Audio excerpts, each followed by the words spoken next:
एक बंदा बाइक पे जा रहा था तो रास्ते में उसकी बाइक का टायर पंचर हो गया। तो थोड़ी दूर एक पंचर वाले की दुकान थी, वो उसके पास बाइक ले गया और कहता, भाई साहब ये देखिए मेरी बाइक का पिछला टायर पंचर हो गया, इसे पंचर लगा दीजिए। तो वो कहता, भाई साहब अभी लगा देते हैं, हमारा तो काम ही यही है, आप बस इधर बैठिए कुर्सी पर। तो ये बंदा बैठ जाता है, पंचर वाला टायर खोलता है, टायर के अंदर से ट्यूब निकालता है और उसके पास पानी का एक बर्तन पड़ा होता है जिसके अंदर वो ट्यूब को डालता है, तो उसके अंदर पंचर वाली जगह से बुलबुले निकलने लग जाते हैं। अब टायर के अंदर पंचर एक ही होता है, लेकिन वो पंचर वाला फौरन उसके अंदर सुई मार के दूसरा पंचर भी कर देता है और कहता, भाई साहब ये देखिए 2 पंचर निकले हैं। अब इस बंदे को शक पड़ जाता है कि दूसरा पंचर इसने खुद किया है, लेकिन वो इतनी तेजी से उसने ये काम किया होता है कि इसे समझ नहीं लग पाती कि उसने कब पंचर किया है, और ये थोड़ा जल्दी में भी था। ये कहता है, ठीक है तू दोनों पंचर लगा दे। वो दोनों पंचर लगा देता है, ये बाइक लेकर वापस आ जाता है। अगले दिन जब ये अपने एक दोस्त के साथ बैठा होता है तो उसे यही बात बताता है कि यार मैं फलां पंचर वाले के पास बाइक लेके गया, लेकिन बाइक के अंदर पंचर एक था और दूसरा पंचर उसने खुद कर दिया। अब ये काम उसने इतनी तेजी से किया कि मुझे समझ नहीं लगी कि उसने पंचर कब किया। तो इसका दोस्त कहता, कोई बात नहीं, उसे आज पकड़ लेते हैं। वो कैसे?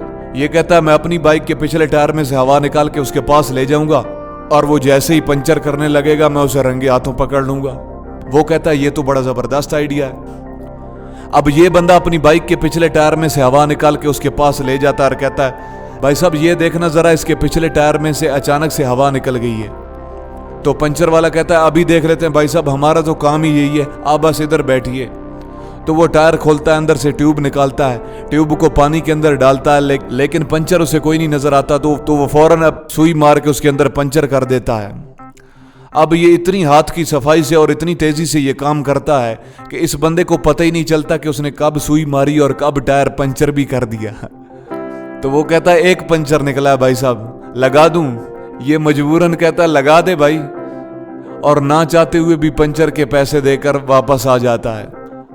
अगले दिन ये पास ही एक पुलिस वाले के पास जाता है और उसे जाके सारी कहानी सुनाता है कि ऐसे एक पंचर वाला है, वो बाइक के अंदर अगर पंचर ना भी हो तो खुद ही उसके अंदर कर देता है, और मैं ये बात आपको साबित करके दे सकता हूँ। मैं आपकी बाइक के पिछले टायर की हवा निकाल के उसके पास ले जाऊंगा, आप देखना वो अच्छी खासी बाइक में से भी पंचर निकाल के दे देगा। पुलिस वाला कहता है, अगर ऐसी बात है तो ठीक है, ले जाओ। ये पुलिस वाले के बाइक की पिछले टायर की हवा निकाल के उसके पास ले जाता है और कहता है, भाई ये देखना जरा, इसका पिछला टायर पंचर हो गया। तो पंचर वाला कहता है, अभी देख लेते हैं भाई साहब, हमारा तो काम ही यही है, आप बस इधर बैठिए। ये बंदा पास बैठ जाता है, वो टायर खोलता है, टायर के अंदर से ट्यूब निकालता है, ट्यूब को पानी के अंदर घुमाता है, तो ट्यूब के अंदर पंचर कोई नहीं होता। तो वो कहता है, भाई साहब इसके अंदर पंचर कोई नहीं है, बस धूप और गर्मी की वजह से हवा निकल गई है, मैं आपको हवा भर के दे देता हूँ। अब ये बंदा हैरान हो जाता है कि इसने पंचर क्यों नहीं किया। तो वो टायर में हवा भर के दे देता है, कहता है, भाई साहब ये लीजिए। तो ये बंदा उसे कहता है, एक बात सच सच बता। वो कहता है, पूछो। ये कहता है, मेरा दोस्त उस दिन तेरे पास बाइक लेके आया, उसकी बाइक के अंदर एक पंचर था, दूसरा तूने खुद कर दिया। अगले दिन मैं तेरे पास बाइक लेके आया, मेरी बाइक के अंदर भी पंचर कोई नहीं था, लेकिन तूने कर दिया, लेकिन आज इसके अंदर तूने पंचर क्यों नहीं किया। तो वो कहता है, भाई साहब पंचर वाला हूं, बड़ी बारीक नजर है। आप जब ये बाइक मेरे पास लेके आए थे, मैंने तभी इसके पीछे पुलिस की नंबर प्लेट पढ़ ली थी। तो काम 1 नंबर हो या 2 नंबर, करते हुए अपने आंख कान नाक सब कुछ खुला रखिए।